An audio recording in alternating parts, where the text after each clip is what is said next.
Back to your own channel.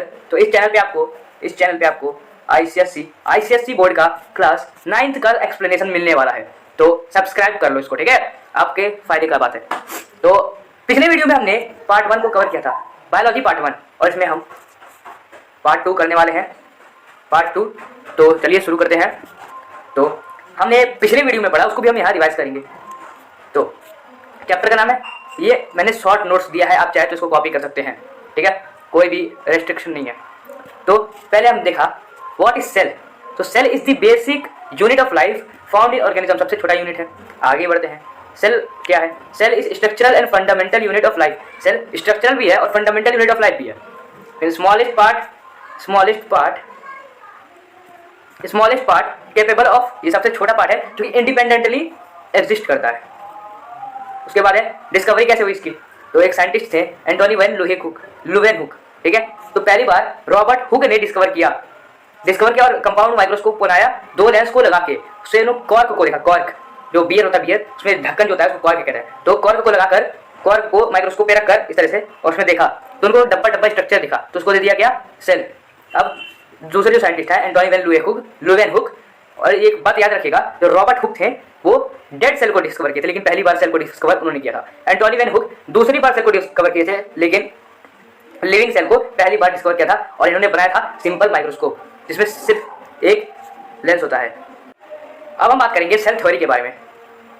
Cell theory 3 parts में है। Cell theory हमसे कहता है कि हर एक जो सेल्स होते हैं वो एक सेल या फिर 2 सेल से बने हुए होते हैं, और जो सेल्स होते हैं वो अपने पहले वाले सेल से मिलकर बने होते हैं, प्री एग्जिस्टिंग सेल से बने होते हैं। और सेल जो है स्ट्रक्चरल और फंक्शनल यूनिट ऑफ लाइफ होता है। पिछले वीडियो में हमने पढ़ा, ये मैं 1 शॉट में कवर करना चाहता हूँ, 1 शॉट में, ठीक है। अब आगे बढ़ते हैं। Types of organisms. देखिए, पहला जो होता है वो सिंगल सेल होता है, जिसमें सिर्फ एक ही सेल होता है, एग्जाम्पल बैक्टीरिया। दूसरा जो होता है फ्यू सेल होता है, जिसमें थोड़ा सेल होता है, 1000 2000 ऐसा सेल होता है, ठीक है, एग्जाम्पल वोल्वेक्स और स्पैरोगैरा, ठीक है। मल्टी सेलुलर, जिसमें मिलियंस और ट्रिलियंस ऑफ सेल होते हैं, जैसे कि हम ह्यूमंस और मैंगो ट्रीज। अब सेल के स्मॉलेस्ट के बारे में बात करते हैं हम। जो सबसे छोटा सेल है, सबसे छोटा सेल वो है बैक्टीरिया, और ह्यूमन बॉडी के अंदर देखा जाए तो सबसे छोटा सेल है RBC, RCB नहीं RBC। और सबसे लंबा जो सेल है वो है नर्व सेल, और जो सबसे बड़ा सेल है वो है ऑस्ट्रिच का एग का सेल। ऑस्ट्रिच का एग नहीं, ऑस्ट्रिच के एग में जो सेल होता है वो होता है सबसे बड़ा सेल, ठीक है। इतना आया समझ में? आगे बढ़ते हैं। अब हम बात करेंगे सेल छोटे क्यों होते हैं। सेल छोटे क्यों होते हैं? क्योंकि अगर सेल छोटा होगा तो दूसरे सेल से जल्दी कम्युनिकेट कर पाएगा। मतलब कि मान लो एक सेल इधर है और एक सेल इधर है, तो इस कोने से अगर सिग्नल हमको दूसरे सेल में भेजना है, एक सेकेंड, ये हो गया सेल। अब इस कोने से दूसरे सेल में हमको सिग्नल भेजना है, इधर भेजना है सिग्नल, तो हम कैसे भेजेंगे? यहाँ से जाने में बहुत टाइम लग जाएगा। इसलिए जो सेल होते हैं वो छोटे छोटे होते हैं। कैसे होते हैं? छोटे छोटे। ये मैं एक्सप्लेन करने के लिए ऐसा कर रहा हूँ, ओके।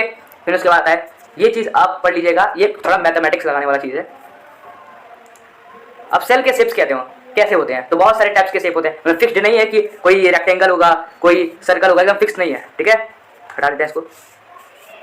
तो सेल के शेप्स, तो RBC जो सबसे छोटा सेल होता है ह्यूमन बॉडी के अंदर सबसे जो छोटा सेल होता है RBC, और इसका शेप कैसा होता है? सर्कुलर शेप में ये पाया जाता है, और इसका जो शेप होता है वो कुछ इस प्रकार का होता है। ये 8 लिखा है ना, 8, तो बाइकॉन्केव शेप होता है। बाइकॉन्केव का मतलब देखिए, बीच में पतला है, बीच में कैसा है? पतला, और ऊपर और नीचे मोटा है, ठीक है। तो ये हो गया, इसका मतलब हुआ बाइकॉन्केव। आगे बढ़ते हैं। अब व्हाइट ब्लड सेल जो होता है एमोबॉइड में होता है, ठीक है। तो मतलब कि एमोबॉइड मतलब कि उसका कोई शेप ही नहीं होता है, ओके। नर्व सेल सबसे लंबा सेल होता है, और क्लास 8 में हमने पढ़ा ये इंपल्स को ट्रांसमिट करता है, एक कोने से दूसरे कोने पे पहुंचाता है। ये 1 शॉर्ट लेक्चर है, अगर समझ में नहीं आया तो कमेंट कर सकते हैं। फिर मसल सेल, जो हमारी ये मसल, ये इसके अंदर होता है, ठीक है, मसल सेल। तो ये भी लॉन्ग होता है। नर्व सेल तो सबसे लॉन्ग होता है, लेकिन मसल सेल भी लॉन्ग होता है, नर्व सेल से ज़्यादा नहीं, लेकिन लॉन्ग होता है। और कॉन्ट्रैक्टाइल होता है, ठीक है, कॉन्ट्रैक्टाइल, और इसको आप ऐसे खींच सकते हैं, ओके। फिर गार्ड सेल, कौन सा सेल? Guard cell. ये बीन के शेप का होता है। बीन्स मतलब कुछ इस प्रकार से होता है, ये बना देता हूँ मैं, ये और ये इस तरीके से होता है ये गार्ड सेल।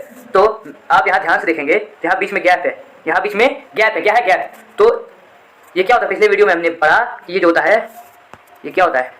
पिछले वीडियो में हमने पढ़ा ये पोर होता है, पोर। एक सेकंड, ये हट कैसे गया भाई? अरे यार सेट, रुको बना देता हूँ मैं। हाँ, तो पोर होता है कि यहाँ पे जगह है ना, तो ये गार्ड सेल गार्ड करता है किसी को, कुछ ही लोग को अंदर आने देता है, कुछ ही लोग को बाहर जाने देता है, ठीक है। समझ में आया? ठीक है, 7 मिनट में हमने इतना कंप्लीट कर लिया है। अब सेल्स के पार्ट के बारे में पढ़ेंगे। सेल्स के पार्ट के बारे में हम पढ़ने जा रहे हैं। शुभारंभ। ओके, तो जो एक नॉर्मल जो सेल होता है, नॉर्मल सेल, मैं आपको दिखा देता हूँ, अभी पिक्चर दिखा देता हूँ, एक सेकेंड। अभी मैं दिखा दूंगा आपको पिक्चर, चिंता मत कीजिए। आपके बुक में आप खोलिए पेज नंबर 12 आप पेज नंबर खोल के रखिए, ठीक है। तो 12 पेज नंबर पे आप देखेंगे तो ऑर्गेनेलेज क्या होता है पहले हम जान लेते हैं। एक जो नॉर्मल सेल होता है उसके अंदर 3 चीज़ हमेशा होती है, 3 चीज़। पहली चीज़ सेल मेम्ब्रेन होता है। दूसरी चीज़ साइटोप्लाज्म होता है। क्या होता है? साइटोप्लाज्म। तीसरी चीज़ ये होता है, न्यूक्लियस होता है। तो अब इन सब के बारे में हम डिटेल में पढ़ने वाले हैं। तो पहले जान लेते हैं सेल ऑर्गेनेलेज क्या होता है। सेल ऑर्गेनेलेज मतलब जैसे हमारी बॉडी में ऑर्गेन्स है ना, ऑर्गेन्स, वैसे सेल के अंदर जो ऑर्गेन्स पाए जाते हैं, पार्ट्स पाए जाते हैं, उसी को हम कहते हैं सेल ऑर्गेनेलेज। ओके, इतना समझ में आया? अब हम आगे बढ़ते हैं। मैं कॉपी पे ले लेता हूँ, आपको कॉपी भी दिखने वाला है, ठीक है। उस पर हम डायग्राम बना के समझेंगे, ठीक है। तो हम आ चुके हैं अपने कॉपी पे, ठीक है। कॉपी पे हम आ चुके हैं। अब हम पहले बात करेंगे सेल मेम्ब्रेन और सेल वॉल के बारे में। अब देखिए, जो ये है एक डायग्राम सेल का डायग्राम है ये, ठीक है। कौन सा सेल? एनिमल्स के अंदर जो सेल पाया जाता है उसका ये डायग्राम है, ध्यान से देखिए। और ये प्लांट के अंदर जो सेल पाया जाता है ये उसका डायग्राम दिया हुआ है यहाँ पे, आपको एकदम क्लियर होगा, क्रिस्टल क्लियर, ठीक है। तो जो सेल मेम्ब्रेन होता है, सेल मेम्ब्रेन ये दोनों के अंदर होता है, प्लांट भी और एनिमल भी, प्लांट सेल और एनिमल सेल और प्लांट सेल दोनों के अंदर होता है। मैं दिखा देता हूँ आपको, देखिए यहाँ पे लिखा हुआ सेल मेम्ब्रेन, देखिए यहाँ पे सेल मेम्ब्रेन, जो बाउंड्री है इसको सेल मेम्ब्रेन कहते हैं। एनिमल्स के अंदर होता है और प्लांट्स के अंदर भी होता है, प्लांट्स के अंदर भी होता है। यहाँ देख सकते हैं आप, ये बाउंड्री लाइन, ये जहाँ पे एरो गया है, ये है सेल मेम्ब्रेन, ये बाउंड्री लाइन सेल मेम्ब्रेन कहलाता है। अब भाई सेल वॉल क्या होता है? सेल वॉल, तो सेल वॉल सिर्फ प्लांट्स के अंदर होता है। किसके अंदर होता है? सिर्फ प्लांट सेल्स के अंदर होता है सेल वॉल प्लांट सेल्स के सिर्फ अंदर होता है। तो अब सेल वॉल भी देख लेते हैं। तो देखिए, ये सेल अपना प्लांट सेल का ये स्ट्रक्चर है, आपने देखा प्लांट सेल का स्ट्रक्चर। तो प्लांट सेल के अंदर सबसे पहले जो होता है, सबसे बाहर जो होता है बाउंड्री लाइन, वो होता है सेल वॉल, और उसके अंदर होता है सेल मेम्ब्रेन। सेल मेम्ब्रेन को हम प्लाज्मा मेम्ब्रेन भी हम कहते हैं। अब इसके बारे में पढ़ लेते हैं। आपने स्ट्रक्चर तो देख लिया होगा एकदम बढ़िया से, ये सेल मेम्ब्रेन और सेल वॉल का स्ट्रक्चर आपने देख लिया। अब हम इसके फंक्शंस के बारे में पढ़ते हैं। आ जाइए हमारे ये डिस्प्ले स्क्रीन पे, व्हाइट वाले स्क्रीन पे। सेल मेम्ब्रेन के बारे में पढ़ेंगे। ये लिविंग पार्ट होता है हमारे सेल का, सेल मेम्ब्रेन लिविंग पार्ट होता है सेल का, और ये परमिएबल होता है, सेलेक्टिव परमिएबल, मतलब कि इसके अंदर पोर्स होते हैं, पोर्स, जैसे हमने पढ़ा ना अभी कहाँ पढ़ा हमने? ऊपर ये गार्ड सेल्स के बारे में पढ़ा। इस तरह से कुछ था, यहाँ बीच में रास्ता था, उसको हम पोर कहते हैं। पोर, जो बीच में रास्ता होता है उसको हम पोर कहते हैं, पोर्स। उसी तरीके से जो सेल वॉल है, सेल वॉल, इसके अंदर भी पोर्स होते हैं। तो उससे जो कुछ ही चीजें अंदर और बाहर आ पाती हैं। इसका मतलब है परमिएबल, जो कि गार्ड की तरह है। जो जैसे स्कूल है, तो स्कूल में सारे लोग थोड़ी ना जा पाएंगे, कुछ ही लोग जा पाएंगे ना, ऐसे भी कोई भी मुंह उठा थोड़ी चल जाएगा। और ये जो सेल मेम्ब्रेन होता है वो एक चीज से बना होता है, उसको क्या कहते हैं? लिपोप्रोटीन कहते हैं। क्या कहते हैं? लिपोप्रोटीन कहते हैं। अब सेल वॉल के बारे में पढ़ते हैं। Cell wall non living part होता है, सेल वॉल, और ये सेल्यूलोज से बना होता है। सेल वॉल सेल्यूलोज, इस तरह से आप याद कर सकते हैं। फिर फ्रीली परमिएबल, किसी को भी अंदर आने देता है, किसी को भी अंदर आने और जाने देता है। ओके, इतना समझ में आया? अब साइटोप्लाज्म हम पढ़ेंगे। अब साइटोप्लाज्म क्या होता है मैं आपको अगर दिखा दूं, देखिए साइटोप्लाज्म, ये देखिए ये एरो है ना यहाँ, ये देखिए ये सेल ऑर्गेनेलेज हैं, सेल के ये पार्ट्स हैं, ये सारे इतने सारे जो भी हैं ये पार्ट्स हैं, और ये पार्ट्स एक चीज़ के ऊपर हैं, ये लिक्विड टाइप का। ये देखिए, ये जो साइटोप्लाज्म होता है एक सेमी लिक्विड होता है, जिसके ऊपर सारे सेल ऑर्गेनेलेज होते हैं, सेमी लिक्विड होता है। देखिए सेल मेम्ब्रेन, ये पूरा सेल मेम्ब्रेन है। ये सब को छोड़ के ये सब जिसके ऊपर रखे हुए हैं ये सब सेल मेम्ब्रेन है, ठीक है। उसी तरीके से यहाँ पे प्लांट सेल में भी ये जो व्हाइट वाला पार्ट है ये अपना है सेल मेम्ब्रेन कह रहा हूँ मैं, साइटोप्लाज्म होते हैं। आ जाइए व्हाइट वाले स्क्रीन पे, इसके फंक्शंस के बारे में जान लेते हैं। ये देखिए पूरे सेल में फैला होता है volume, cell volume, site of, यहाँ पे सारे केमिकल रिएक्शन होते हैं। आपके बुक में लिखा हुआ है मेटाबॉलिक रिएक्शन, मेटाबॉलिक करके लिखा हुआ है, उसका मतलब भी वही हुआ, केमिकल रिएक्शन यहीं पे होते हैं। कहाँ होते हैं? इसी जगह पे होते हैं। फिर कंटेन ऑर्गेनेलेज, मैंने आपको बताया इसके अंदर ही ऑर्गेनेलेज पाए जाते हैं, साइटोप्लाज्म के अंदर ही ऑर्गेनेलेज पाए जाते हैं। आगे बढ़ते हैं न्यूक्लियस। अब सारे सेल्स के अंदर न्यूक्लियस पाए जाते हैं। जो सर्कुलर पार्ट है, ये सर्कुलर पार्ट, और प्लांट सेल में भी देख सकते हैं आप यहाँ पे ये सर्कुलर पार्ट। तो ये है अपना क्या है? न्यूक्लियस। अब न्यूक्लियस के बारे में पढ़ लेते हैं। न्यूक्लियस होता है स्फेरिकल शेप में होता है। किस शेप में होता है? Spherical shape. आप यहाँ देख ही रहे हैं। और इसके अंदर न्यूक्लियस आप पहले देख लीजिए ध्यान से। अब यहाँ देख लीजिए spherical in entry of cytoplasm, cytoplasm, ठीक है, cytoplasm in entry of cytoplasm. अब इसके अंदर क्या होता है? क्रोमेटिन फाइबर होता है। क्रोमेटिन फाइबर, ये डीएनए को आप छोड़ दीजिए। ये जो रस्सी रस्सी टाइप का यहाँ पे है ना, रस्सी टाइप का, रोप टाइप का, रस्सी टाइप का यहाँ पे, ये देखिए रस्सी टाइप का है, इसी को क्रोमेटिन फाइबर कहते हैं। हाँ, और कुछ सेल्स होते हैं वो होते हैं प्रोकैरियोटिक, दूसरे होते हैं यूकैरियोटिक। तो प्रोकैरियोटिक में न्यूक्लियर नहीं होता है, न्यूक्लियर मेम्ब्रेन नहीं होता है, ये न्यूक्लियस नहीं होता है। और यूकैरियोटिक में न्यूक्लियर मेम्ब्रेन होता है, ठीक है। अब नो न्यूक्लियर का एग्जांपल है हमारा सीधा साधा बैक्टीरिया अपना। क्या है? बैक्टीरिया। इसी के साथ हमने न्यूक्लियस को भी हमने खत्म कर दिया है। आगे बढ़ते हैं, रुक जाइए, पहले मैं बता देता हूँ। तो न्यूक्लियस के अंदर भी ऐसे पोर्स होते हैं, पोर्स, ये है ना सर्कल, ऐसे यहाँ पोर्स, यहाँ पोर, यहाँ पोर, ऐसा रास्ता होता है, ठीक है। मैं इसको वन शॉट में अभी देखिए 30 मिनट के अंदर अंदर ये खत्म होने वाला है, मुझे ऐसा लगता है, ठीक है। हो गया इतना? हो गया ना? अब आगे बढ़ते हैं, आगे बढ़ते हैं। ये अपना हम तो हम आ चुके हैं अपने स्क्रीन पे आ चुके हैं दूसरे स्क्रीन पे। क्रोमोसोम्स। अब क्रोमोसोम्स क्या होते हैं? क्या होते हैं भाई ये chromosomes? What is chromosomes? Chromosomes होता क्या है आखिर? Chromosomes, chromosomes, chromosomes. आप देखिए ह्यूमन बॉडी के अंदर सेल्स है, देखिए ह्यूमन बॉडी के अंदर जो सेल होते हैं उसमें 46 क्रोमोसोम्स होते हैं, जो कि पेयर में होता है, 23 के पेयर में होते हैं ये क्रोमोसोम्स। क्रोमोसोम्स 33 के पेयर में होते हैं। मैं क्रोमोसोम्स का आपको मैं दिखा देता हूँ। क्रोमोसोम्स इधर ही कहीं था। क्रोमोसोम्स, ये आप देख सकते हैं लिखा हुआ है क्रोमोसोम्स। तो क्रोमोसोम्स आखिर होता क्या है? क्रोमोसोम्स होता क्या है? क्रोमोसोम्स, ये जो न्यूक्लियस है इसके अंदर ये रस्सी लगा हुआ है ना, रस्सी, क्रोमेटिन फाइबर, इसको हम क्रोमोसोम्स कहते हैं। क्या कहते हैं? क्रोमोसोम्स। देखिए यहाँ पे लिखा हुआ है ड्यूरिंग सेल डिवीजन, जब सेल डिवाइड होता है, एक सेल 2 पार्ट में डिवाइड होता है, तो क्रोमेटिन फाइबर थिक हो जाता है, थिक, कड़क हो जाता है, और रिबन की तरह हो जाता है, जिसकी वजह से जो फाइबर होता है उसको हम क्रोमोसोम्स कहते हैं। क्या कहते हैं? क्रोमोसोम्स कहते हैं। वही हो गया, ठीक है। अब आता है प्रोटोप्लाज्म क्या होता है? प्रोटोप्लाज्म क्या होता है? प्रोटोप्लाज्म क्या होता है? अब हमने पढ़ा, एक और चीज मैं आपको बताना भूल गया। क्या भूला? जो साइटोप्लाज्म होता है ना, साइटोप्लाज्म के अंदर ये सारे ऑर्गेनेल्स आते हैं, लेकिन न्यूक्लियस नहीं आता उसके अंदर।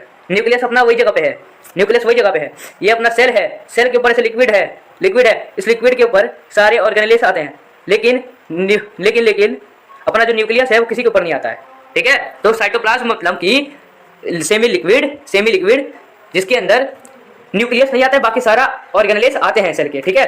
तो प्रोटोप्लाज्म क्या होता है? प्रोटोप्लाज्म मतलब कि ऐसे living part of the cell, living part नहीं, ऐसे सेल जिसके अंदर साइटोप्लाज्म भी होता है न्यूक्लियस को लेकर।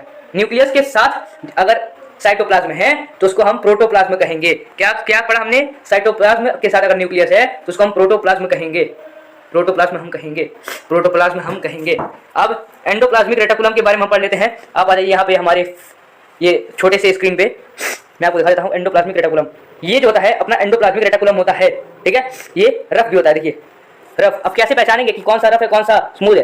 तो देखिए इसके ऊपर कुछ चिपका हुआ है ना, ये क्या चिपका है? राइबोसोम्स चिपके हुए हैं न्यूक्लियस के अंदर। ये न्यूक्लियस है, इसके अंदर न्यूक्लियोलस होता है, न्यूक्लियोलस यहाँ लिखा हुआ है।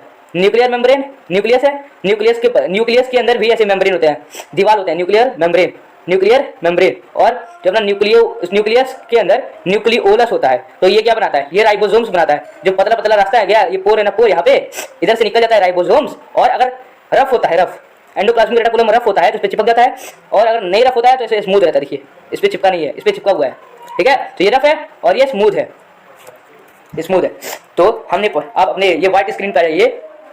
तो network of membrane in cytoplasm, network endoplasmic reticulum को साइटोप्लाज्म के अंदर ही पाया जाता है ना, एंडोप्लाज्मिक रेटिकुलम उसी के अंदर पाया जाता है ना। तो ये नेटवर्क ऑफ मेम्ब्रेन्स मतलब कि एक ट्रांसमिट करता है, मतलब कि एक तरीके से ये अपना ड्राइवर टाइप का है, एक सामान को इधर से इधर पहुंचाता है, पूरे साइटोप्लाज्म में पहुंचाता है राइबोसोम्स को। Connect to cell and nuclear membrane, तो सेल को देखिए यहाँ पे फोटो में आप देख सकते हैं, सेल को न्यूक्लियर मेम्ब्रेन से कनेक्ट करता है। ये सेल है, ये अपना सेल है, उसको कनेक्ट करता है। और यहाँ हमने पढ़ा रफ एंडोप्लाज्मिक रेटिकुलम मतलब कि राइबोसोम्स के साथ, और स्मूथ जिसमें राइबोसोम्स नहीं चिपके होते हैं, स्टिक नहीं हुए होते हैं, ठीक है। तो ये अपना हमारा ये खत्म हो चुका है। अब बढ़ते हैं, ये तो अपना शॉर्ट नोट्स था, आप इसको नोट कर सकते हैं। अब हम आ जाते हैं बुक के ऊपर, बुक पे आ जाते हैं, ठीक है। तो बुक के अंदर काफ़ी हम पढ़ते हैं लाइन बाय लाइन। ये फंक्शंस हम पढ़ने वाले हैं, फंक्शंस पढ़ने वाले हैं, क्या पढ़ने वाले हैं? फंक्शंस। तो बढ़ते हैं आगे, चलते हैं, बड़े स्क्रीन के ऊपर ले लेते हैं इसको। कौन सा स्क्रीन? क्योंकि अभी हमको इसका काम नहीं है, इसका काम अभी हमको नहीं है। तो चलिए फ्रेंड्स, तो हम आ चुके हैं यहाँ पे फंक्शंस पे। आप इस पेज को खोल सकते हैं, पेज नंबर 16। अब हम यहाँ कैरेक्टरिस्टिक्स के बारे में हम पढ़ने वाले हैं। किसके बारे में? कैरेक्टरिस्टिक्स के बारे में। अब पार्ट होता है, सेल वॉल होता है। देखिए सबसे आउट बाहर का ये लेयर होता है इन प्लांट सेल में, और ये नॉन लिविंग होता है, फ्रीली परमिएबल होता है, किसी को भी अंदर आने देता है, बाहर भी आने देता है। सेल्यूलोज से बना हुआ होता है। ये क्या करता है? ये बाहर होता है, सबसे बाहर होता है, इस वजह से शेप देता है, शेप देता है प्लांट सेल को, क्योंकि प्लांट सेल के अंदर ही पाया जाता है। ये देखिए, ये अलाउ करता है सब्सटेंस को अंदर या फिर बाहर जाने के लिए, और ये क्या करता है? प्रोटेक्शन प्रोवाइड करता है अपने सेल को। अब बताया सेल मेम्ब्रेन हमने पढ़ा। सेल मेम्ब्रेन प्लाज्मा मेम्ब्रेन को भी कहते हैं। Plasma membrane equals to cell membrane, दोनों ही सेम है। फिर उसके बाद देखिए outer most in animal cell, animal cell के अंदर सबसे बाहर होता है, लेकिन प्लांट सेल में भी पाया जाता है। Lies next to the cell wall, cell wall के बाद आता है। देखिए ये है अपना सेल वॉल और ये है सेल मेम्ब्रेन, तो सेल वॉल के बाद ही आया ना, ठीक है। लिविंग मेम्ब्रेन होता है, थिन होता है, फ्लेक्सिबल होता है, और इसमें भी फाइन पोर्स होते हैं, ऐसे रास्ता देखिए यहाँ पे कटा हुआ है ना, इधर से कुछ भी अंदर जा सकते बाहर, लेकिन इस सेम ही परमिएबल होता है। परमिएबल मतलब कि अंदर जाने देगा कि नहीं जाने देगा। सेम ही मतलब कि कुछ ही गिने चुने लोगों को अंदर जाने देता है और बाहर आने देता है। ये लिपोप्रोटीन से बनता है, लेकिन ये सेल्यूलोज से बनता है। अब ये याद रखिएगा, ये जो होता है सेल्यूलोज, ये सेल वॉल सेल्यूलोज से बना होता है, ऐसे याद कर लीजिए, cell wall cellulose, cell wall cellulose. लेकिन जो ये प्लाज्मा मेम्ब्रेन होता है, ये लिपोप्रोटीन से बना होता है, लिपोप्रोटीन, लिपोपोता करके प्रोटीन से बना होता है। अब फंक्शंस देख लेते हैं इसके। Separate content of cell wall from its surrounding, ठीक है। Separates contents of cell from its surrounding, जो सेल के अंदर के जो कंटेंट हैं, जो भी पार्ट्स हैं, वो आसपास से बचाता है ये, ठीक है, कि कुछ भी अंदर या फिर बाहर ना आ जाए, ठीक है।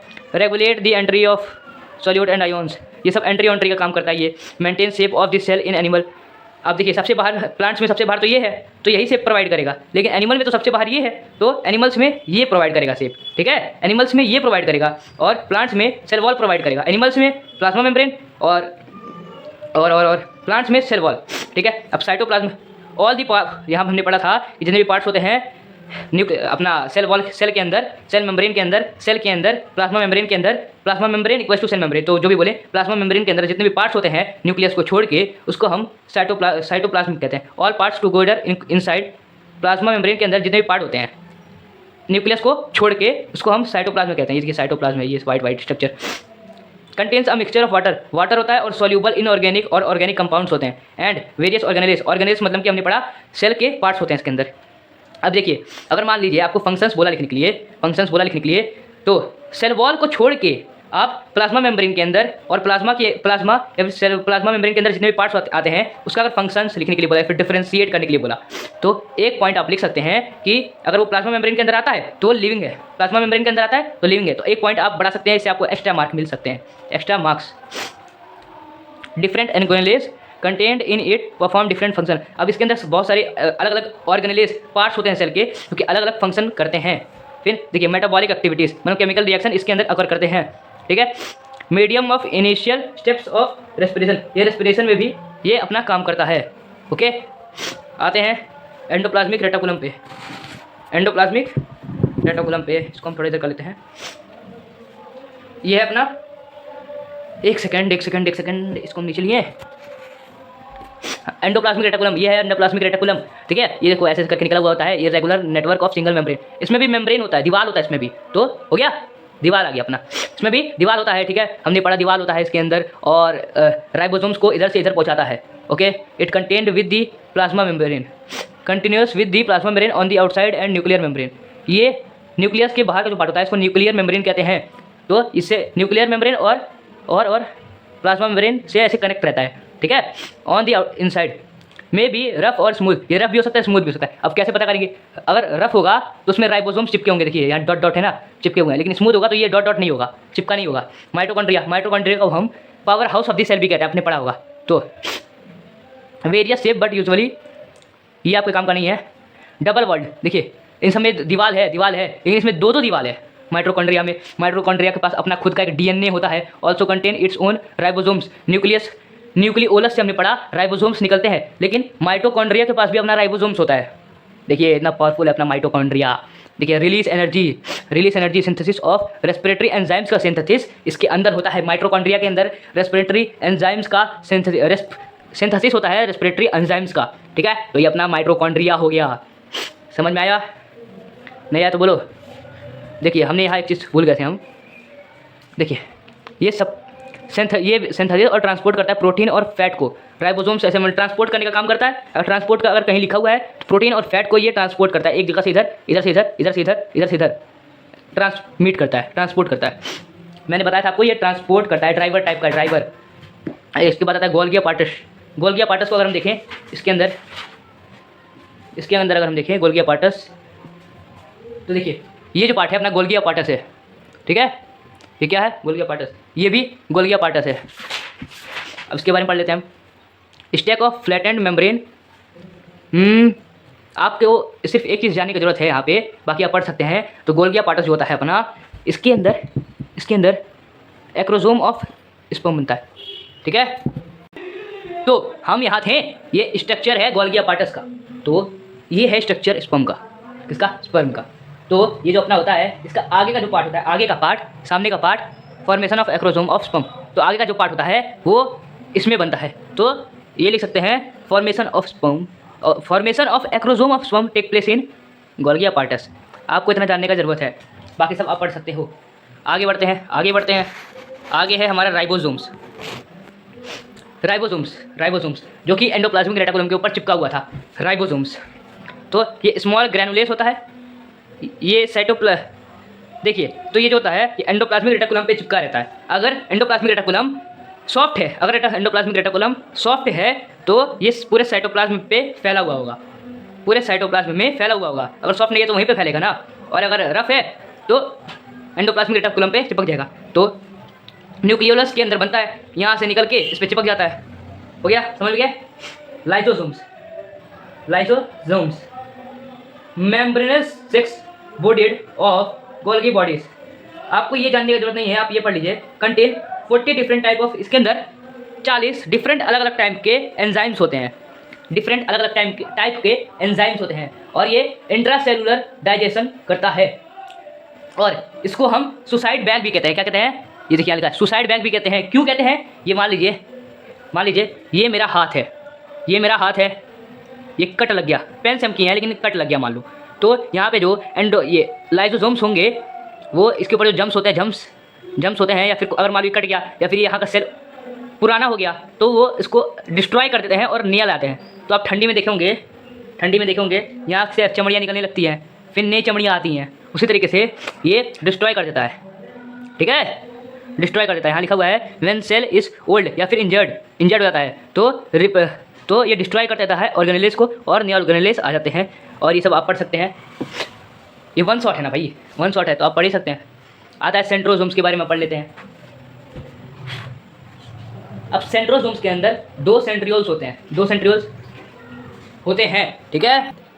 तो जो सेंट्रोसोम्स होते हैं ये एक ऐसा रीजन होता है सराउंडिंग द सेंट्रियोल्स को सराउंड करता है, ये ऐसे सराउंड करता है। मान लो मैं कह रहा हूँ, just imagine it is centriole, तो उसको सराउंड करता है। तो ये अगर सेंट्रियोल है तो ये अपना लाइसोसोम्स होगा, ठीक है। बस आप समझाने के लिए मैं बोल रहा हूँ, आपको इसको उतना देखने की जरूरत नहीं है, जितना मैं पढ़ा रहा हूँ उतना ही ठीक है। कंटेन एक या फिर 2 सेंट्रियोल्स होते हैं इसके अंदर। सेंट्रियोल्स के बारे में हमने पढ़ा। Centrioles are surrounded by radiating microtubules to form a star during cell division. ये ज़रूरी नहीं, आप पढ़ सकते हो, ठीक है। आगे बढ़ते हैं। प्लास्टिड्स क्या होता है? Several kinds, most common ones are chloroplast. अब प्लास्टिड्स 3 टाइप के होते हैं, 1, 2, 3। डिक्स लाइक स्ट्रक्चर कॉल्ड टेलोक्लेक्लेट्स, जो भी लिखा हुआ है, कंटेन क्लोरोफिल, ठीक है। अब जो हमारा प्लास्टिड्स होता है, ये अब देख लीजिए आप, ये जो भी मैंने बोला इसको भूल जाइए।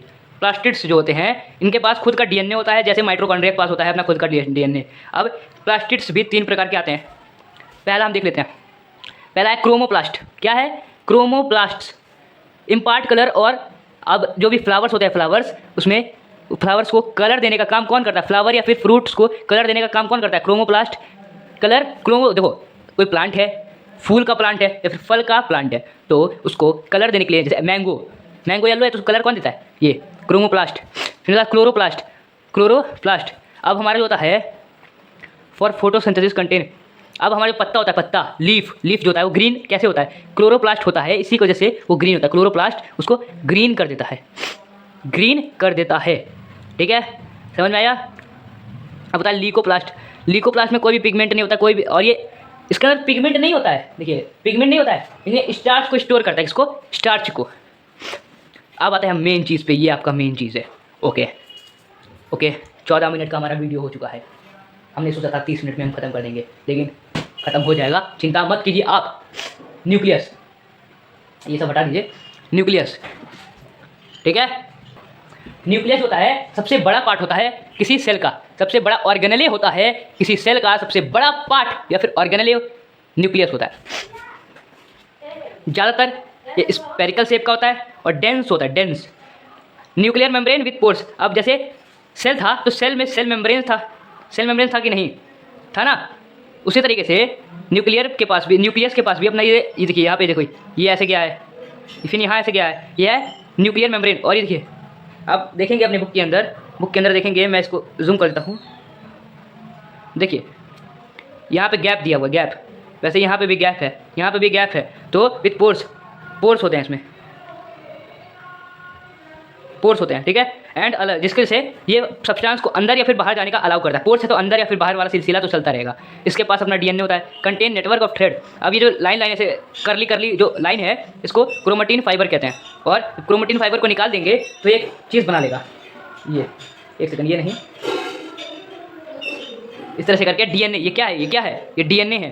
तो DNA chromatin timer which contain DNA, chromatin fibre जिसमें डीएनए होता है। अब इसको भी अगर हम जूम करते हैं, न्यूक्लियस को आप जूम करेंगे तो आपको दिखेगा ये क्या है। इसको अगर आप जूम करेंगे, ये न्यूक्लियस को जूम करेंगे तो आपको दिखेगा न्यूक्लियोलस। न्यूक्लियोलस के बारे में पढ़ लेते हैं। तो न्यूक्लियोलस जो है अपना वन और मोर राउंडेड शेप्स के होते हैं, सब structure present inside the nucleus. Okay, अब ये जो न्यूक्लियोलस है, ये हमने कुछ देर पहले पढ़ा था कि राइबोसोम्स देता है, पार्टिसिपेटिंग इन प्रोटीन के सिंथेसिस में काम करता है, and storing by forming and storing RNA को बनाता है और स्टोर करता है, प्रोटीन का सिंथेसिस करता है, ये अपना न्यूक्लियोलस। समझ में आया? आप एक बार रीड कर लोगे, आपको समझ में आएगा, एक बार दो बार। देखिए मैं आपको स्टेप बाय स्टेप तरीका बताता हूँ याद करने का। किसी चीज़ को एक बार रीड करो, 2 बार रीड करो, 3 बार रीड करो, समझ में आ गया तो आगे का प्रोसेस सब जानते ही हैं। ओके, तो न्यूक्लियोलस हमारा हो गया। और देखिए ये dictates ribosomes to synthesis protein, ये राइबोसोम्स को निकालता है ताकि प्रोटीन का सिंथेसिस कर पाए। तो राइबोसोम्स देखिए ये है, यहाँ से निकलता है, ये फाइन पोर्स है, इधर से निकल के एंडोप्लाज्मिक रेटिकुलम पे चिपक जाते हैं। इतना बस आपको जानने की जरूरत है। न्यूक्लियोलस में बनता है वे, तो सेक्रेशन ऑफ और या फिर फॉर्मेशन ऑफ राइबोसोम्स कहाँ होता है? अगर आपको पूछे न्यूक्लियोलस कहाँ होता है, न्यूक्लियोलस नहीं भाई, न्यूक्लियोलस में कहाँ होता है बे करिए, न्यूक्लियस में होता है राइबोसोम्स का। देखो मैंने उल्लू बनाया आपको, न्यूक्लियोलस में ही राइबोसोम्स का सेक्रेशन होता है, फॉर्मेशन होता है। न्यूक्लियोलस के अंदर ही राइबोसोम्स फॉर्म होता है। ये मैंने आपको उल्लू इसलिए बनाया क्योंकि मान लो आप एग्जाम दे रहे हो, ये जो बॉक्स है ये जो बॉक्स है, ये मान लो ये आप हो, और ये वाले बॉक्स है मान लो ये आपका फ्रेंड है, ये गलत लिखा, आपने इससे आंसर पूछा, आपको पता था लेकिन डाउट था, आपको पता था आंसर लेकिन डाउट था कि सही है गलत। एग्जाम में आपने इससे पूछ लिया, इसने बोला मान लीजिए क्वेश्चन है 2 + 2 = 4, 2 + 2 कितना होता है? आपको पता है 4 होता है, लेकिन आपको डाउट है, इसने बोला 5 होता है। आप बोले, आपको विश्वास हो गया क्योंकि आपसे ज़्यादा मार्क्स का आता है, आपने लिख दिया 5, पता चला बाहर जाके वो भी गलत हो गया, लेकिन आपको आंसर आता था। ठीक है, तो ऐसा नहीं करना है। न्यूक्लियोलस के अंदर राइबोसोम्स बनता है। अब क्रोमेटिन फाइबर के अंदर देख लेते हैं, made up of DNA thread से बने हुए हैं। द नेटवर्क, ये देखिए the network in resting stage of the nucleus condense into chromosomes during cell division. जब सेल डिवीजन होता है तो क्रोमोसोम्स बन जाता है।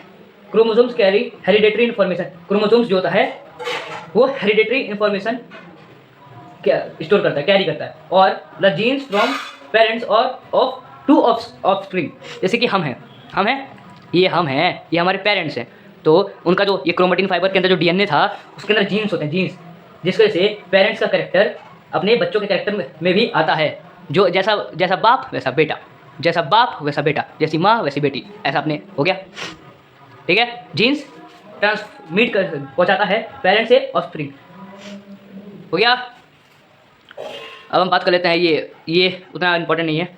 हाँ चलो देख लेते हैं, इसको भी देख लेते हैं। क्लियर स्पेस विथ वाटर और other substance in solution. Clear space with water.